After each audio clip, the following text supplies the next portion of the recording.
Era 1954 y uno de los primeros aviones de propulsión despegó de Italia. Era el máximo exponente de los viajes de lujo de alta velocidad. Pero 26 minutos después, se estrelló catastróficamente. Murieron 35 personas. Un equipo de investigadores tuvo que resolver el misterio de por qué un avión de alta tecnología se desintegró durante un vuelo rutinario. Lo que descubrieron entre sus restos marcó un punto de inflexión en la historia de la aviación. Los desastres no ocurren sin más. Son una cadena de acontecimientos críticos.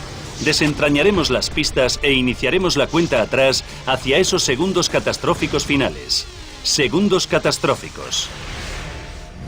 Accidente aéreo del Comet.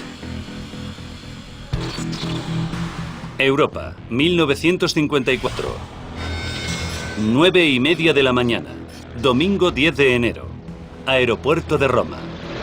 Una docena de aviones despegaban y aterrizaban cada hora. En la pista se encontraba el vuelo 781 haciendo escala de Singapur a Londres. El avión era un de Havilland Comet de fabricación británica. El Comet era el primer avión de propulsión de pasajeros. Funcionaba con 4 motores de propulsión Ghost y transportaba 42 pasajeros y tripulantes hasta 800 km por hora, casi el doble que su competidor más cercano. Para poder alcanzar esa velocidad asombrosa con eficacia, volaba a una altitud de 12.000 metros, donde el aire es menos denso. 22 meses después de su lanzamiento, había 17 de esos magníficos aviones en servicio. 9 de ellos pertenecían a British Overseas Airways Corporation o BOAC, que también los operaba, y entre ellos se encontraba el vuelo 781. En la terminal del aeropuerto de Roma, los miembros de la nueva Jet Set disfrutaban del desayuno, y entre ellos se encontraba el famoso reportero de la BBC, Chester Wilmot. Volvía a casa tras cubrir el viaje a Australia de la recién coronada reina de Inglaterra. Chester era un padre de familia ejemplar con 3 hijos. Se sentía especialmente unido a su hija Jane, de 10 años, que había nacido sorda. Yo le adoraba. Sabía que era un hombre muy ocupado, que salía por la tele y que escribía libros. Pero no me daba cuenta de lo famoso que era. Para mí era simplemente mi padre. A las 10:18 minutos ya se habían completado todas las comprobaciones previas al vuelo. El capitán Alan Gibson firmó para confirmar que todo estaba en orden. El vuelo 781 era uno de los 5 vuelos de Roma a Londres operados por BOAC ese día. Pero los demás vuelos los realizaban aviones de una generación anterior, más lentos, que funcionaban con hélices. A las 10:19 minutos, un BOAC C4 Argonaut, también con destino a Londres, despegó por la pista. A las 10:30, 11 minutos después de que despegase el Argonaut, el Comet comenzó a maniobrar por la pista. El controlador aéreo le dio permiso para despegar. Un minuto después, el moderno avión se elevó en el aire. El viaje a Londres duraría exactamente 2 horas y 37 minutos. A las 10:38 minutos, el vuelo 781 ascendió a una altura de 11.000 metros. Para ascender tan alto y que a la vez los pasajeros pudiesen respirar cómodamente, el ingeniero manejaba un sistema de presurización desde la cabina. Cuando el Comet se elevaba, la presión del aire en el interior de la cabina de pasajeros y la cabina del piloto se mantenía a una altitud equivalente a 2.500 metros, un nivel fácilmente tolerable para el cuerpo humano. Cuando el vuelo 781 estaba ascendiendo, el capitán Gibson recibió un mensaje del capitán Johnson, el piloto del Argonaut, que había despegado antes pero era más lento. George Hawjik, te recibo. Cada piloto empleó la señal de llamada de su avión, que era Hawjik para el Argonaut y Joke Peter para el Comet. A su debido tiempo pasarás por encima de una capa de nubes. Nosotros ahora estamos a unos 11.000 metros. Te avisaré cuando pasemos por ella. Recibido, Al. A las 10:51 minutos, el capitán Gibson volvió a llamar al capitán Johnson al Argonaut. George Hawjik, soy George Joke Peter. George Joke Peter, soy George Hawjik. George Hawjik, ¿ha recibido mi mensaje?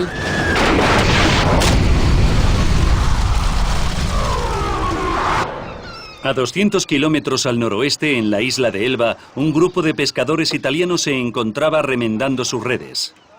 Mientras trabajaban, ocurrió algo extraordinario. Contemplaron con asombro unos restos en llamas que caían del cielo. A las 12 del mediodía, hora de Greenwich, la familia de Chester Wilmot llegó al aeropuerto de Heathrow, al oeste de Londres, para dar la bienvenida a casa al reportero de la BBC. El personal del aeropuerto informó de que el avión llegaría con retraso. 1:30 de la tarde. El vuelo 781 ya llevaba más de 1 hora de retraso. De repente, Jane Wilmot se dio cuenta de que habían retirado toda referencia al vuelo 781 del tablón de anuncios y decidió preguntar en el mostrador de BOAC. Les pregunté por qué lo habían quitado del tablón. ¿Por qué ella no estaba? ¿Esperabas a alguien? Me dijeron que fuese a buscar a mi madre. Si quieres, puedo hablar con tu madre. Condujeron a Edith Wilmot a una sala. Sus hijos esperaron fuera. Minutos después, Edith salió visiblemente afectada y a punto de llorar. Ha habido un accidente. Les dijo a sus hijos que Chester había muerto. No me podía creer lo que estaba pasando. Y me enfadé mucho porque mi padre volvía a casa para celebrar mi cumpleaños. En Italia, los pescadores comenzaron la desagradable tarea de recuperar los cadáveres. En el vuelo 781 del Comet fallecieron un total de 35 pasajeros y tripulantes. No hubo supervivientes.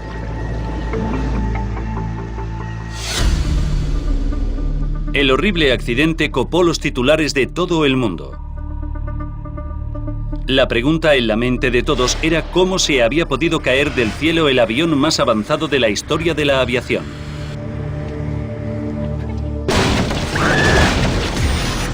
Ahora profundizaremos en la investigación para revelar la cadena de sucesos que derribó el vuelo 781.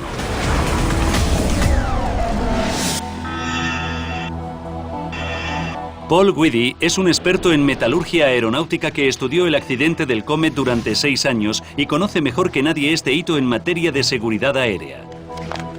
Pero tenía que asegurarse de que se había averiguado realmente la verdad sobre el caso.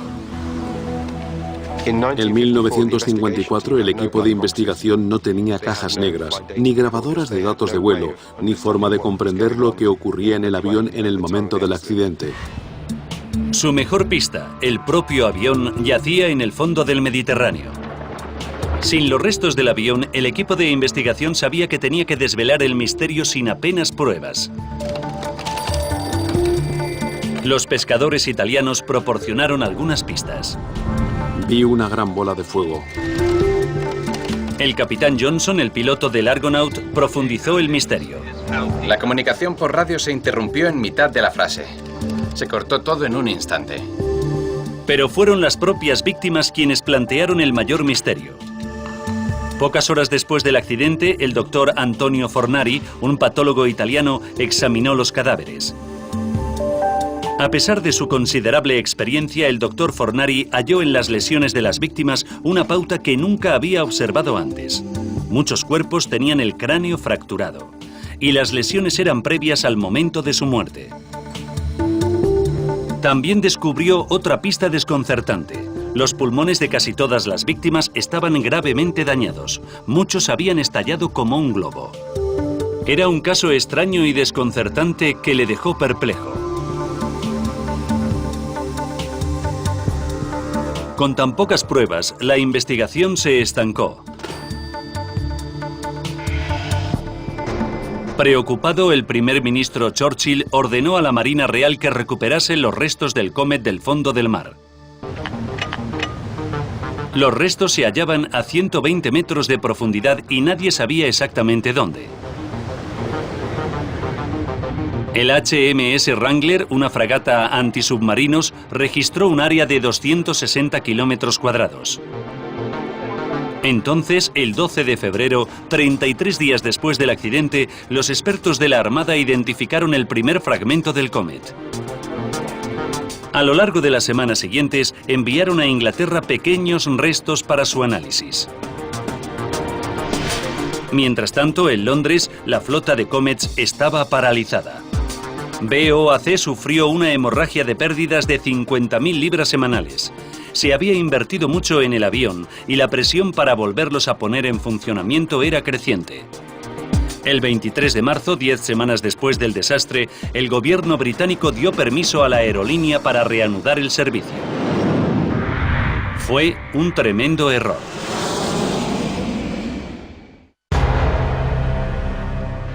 Abril de 1954. Mientras los investigadores buscaban urgentemente pistas sobre el accidente del vuelo del Comet 781, a las 6:32 de la tarde del 8 de abril, 16 días después de la reanudación de los vuelos, un Comet despegó de Roma con destino a Egipto. 33 minutos después, el piloto informó que cumplía con su trayectoria a 11.000 metros de altitud.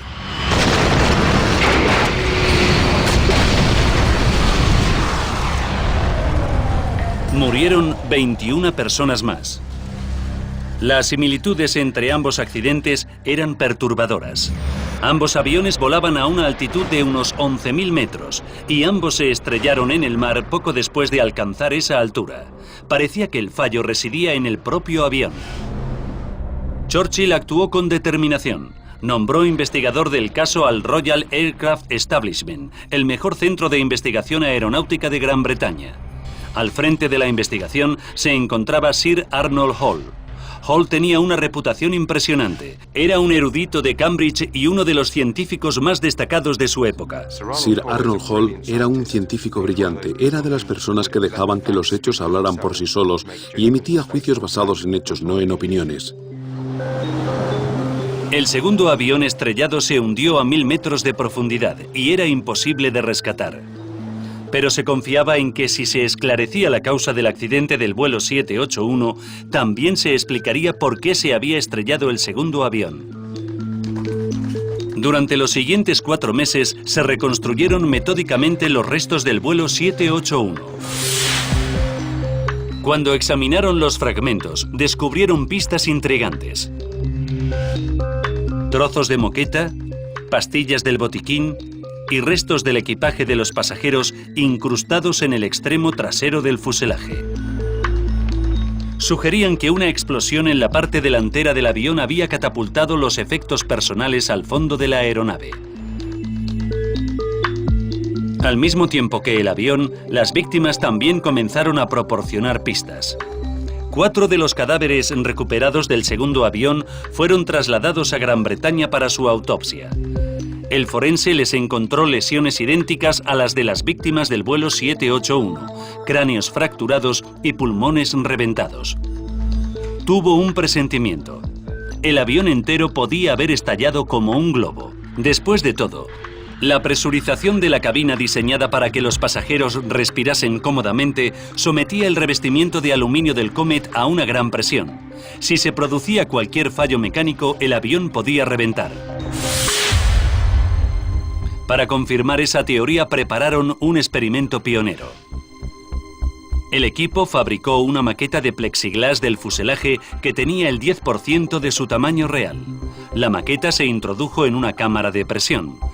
Cuando la presión sobre el fuselaje se incrementó a 3,7 kilogramos, el equivalente de volar a 12.000 metros, el equipo rasgó deliberadamente la maqueta.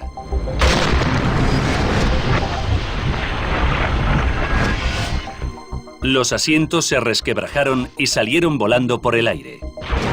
Los muñecos fueron catapultados hacia arriba y se rompieron la cabeza contra el techo del avión. El experimento parecía explicar por qué las víctimas de ambos accidentes habían sufrido terribles lesiones craneales. Y no solo eso, el repentino cambio de presión habría causado que el aire que se encontraba en el interior de las víctimas se expandiera rápidamente, reventando sus pulmones en el acto. Aunque la descompresión explosiva explicara lo que había ocurrido en ambos aviones, el equipo de investigación tenía que descubrir lo que había causado exactamente la debilidad de la estructura del fuselaje. Sir Arnold decidió poner a prueba un avión entero. Era un experimento a una escala completamente distinta y jamás intentada. Exigía la construcción de un gigantesco tanque de agua, que medía 34 metros de largo por 7 de ancho y 5 metros de hondo. El 29 de mayo ya estaba listo. Los ingenieros llenaron de agua el tanque y el avión.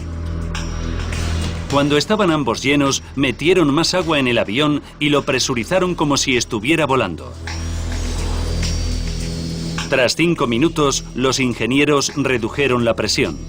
Cada prueba sometió al avión a la misma presión que un solo vuelo a 12.000 metros. Sir Arnold planeaba continuar el experimento hasta destrozar el avión. Podían tardar hasta 5 meses. Mientras el experimento seguía su curso, se continuaron otras vías de investigación.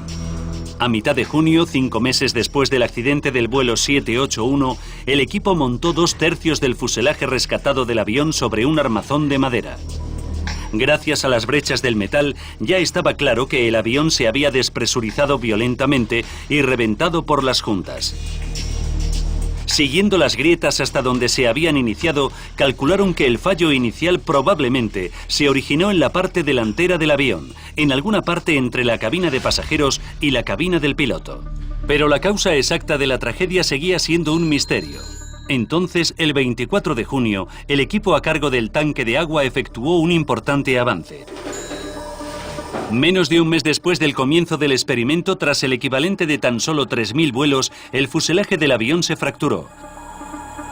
Se produjo una enorme grieta en el revestimiento del avión. La grieta seguía la línea de las ventanillas y puertas de la aeronave. ¿Pero qué provocó un fallo tan dramático? El principal sospechoso era un fenómeno llamado fatiga de metal. Era algo que Paul Whitty conocía bien. Esta es una pieza de aluminio similar a la empleada en el revestimiento del Comet, pero mucho más fina. Un ciclo de carga no la hace fallar, pero si lo repito reiteradamente así. La fatiga se produce cuando un metal como el aluminio se flexiona repetidamente a un lado y otro. Al final comienzan a formarse grietas diminutas. Las grietas aumentan constantemente de tamaño y la pieza acaba fallando. Pero Sir Arnold sabía que tenía que obtener pruebas para demostrar esa teoría. Tenía que encontrar una pieza del vuelo 781 que mostrase síntomas de fatiga. El equipo examinó la brecha que se había abierto en un costado del fuselaje. Remontándose al origen de la grieta, descubrieron que comenzaba en la escotilla de escape delantera. No era sorprendente. Cuando se recorta una puerta o una ventana en un avión, la estructura se debilita y la presión se concentra alrededor de las áreas debilitadas. Para investigarlo más a fondo, equiparon otro avión con indicadores diseñados para medir la presión del fuselaje. Los resultados fueron impactantes. Durante el vuelo, la presión sobre el revestimiento del avión, alrededor de las puertas y ventanillas, alcanzaba el 70% de su resistencia total. Era 4 veces superior que en el resto del revestimiento del avión. Entonces, el equipo descubrió un detalle aún más preocupante. Los soportes de alrededor de las ventanas estaban remachados en lugar de pegados como en el diseño original. El problema era que los remaches se troquelaron sobre el metal, no se perforaron. Era una técnica que provocaba diminutos defectos de fabricación que tras repetidos vuelos podrían transformarse en grietas de fatiga. Sir Arnold y su equipo sabían que se estaban acercando, pero aún no habían encontrado señales de fatiga de metal en ninguno de los fragmentos del vuelo 781. Entonces, el 12 de agosto, 7 meses después del accidente del vuelo 781, un pesquero de arrastre italiano encontró un gran fragmento del avión. Resultó ser una sección del techo del vuelo 781. La pieza incluía 2 ventanillas fabricadas para enviar y recibir señales de radio. Sir Arnold y su equipo enseguida encontraron lo que estaban buscando. El agujero de un remache de la esquina de una ventanilla mostraba grietas diminutas. Cuando cotejaron la pieza con el resto de los fragmentos, comprobaron que todas las grietas se remontaban a ese punto.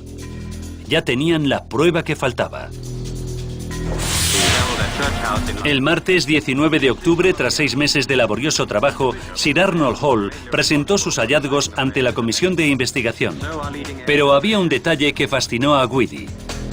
En 1954, las técnicas para analizar la fatiga de metal eran limitadas. La pieza final de los restos del vuelo 781 se examinó con un simple microscopio y el equipo se guió por su experiencia para llegar a una conclusión.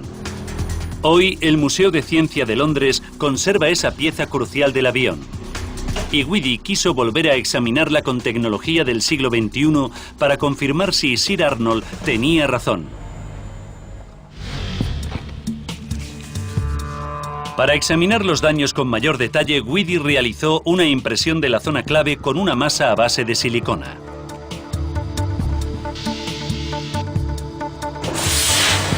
Después utilizó un microscopio de electrones para examinar la muestra. Lo amplió 800 veces y pudo ver los detalles que Sir Arnold nunca vio.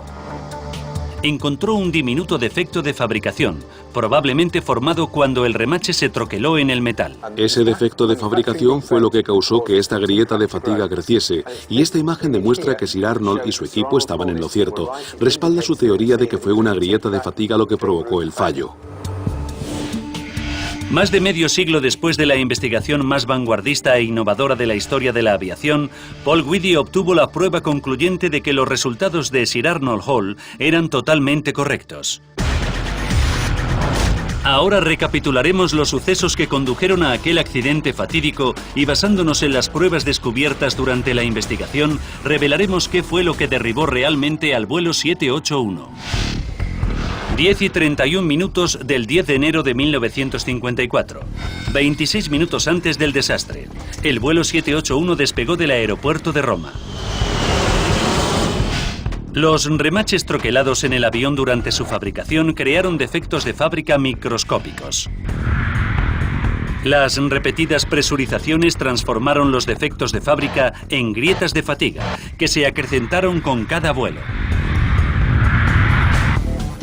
19 minutos antes del desastre, el vuelo 781 ascendió a 11.000 metros. Al ascender, la presión se incrementó y el revestimiento del avión resultó forzado. 5 segundos antes del desastre, una grieta de fatiga alcanzó los 2 centímetros de longitud y el revestimiento del avión se rasgó.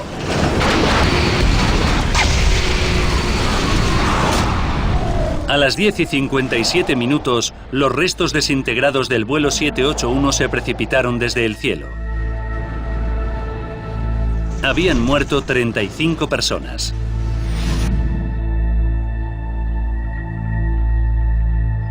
Nunca se olvidará el dolor de la tragedia, pero a algunos los conocimientos científicos obtenidos durante la investigación les sirven de consuelo. Sé que a mi madre le consoló mucho saber que los experimentos que realizaron tras el accidente del Comet sirvieron para salvar vidas posteriormente. 4 años después del accidente, el Comet volvió a volar, pero nunca alcanzó el éxito comercial previsto. Mientras tanto, la empresa estadounidense Boeing desarrolló su propio jet de pasajeros y se convirtió en la compañía dominante en el mundo de la aviación.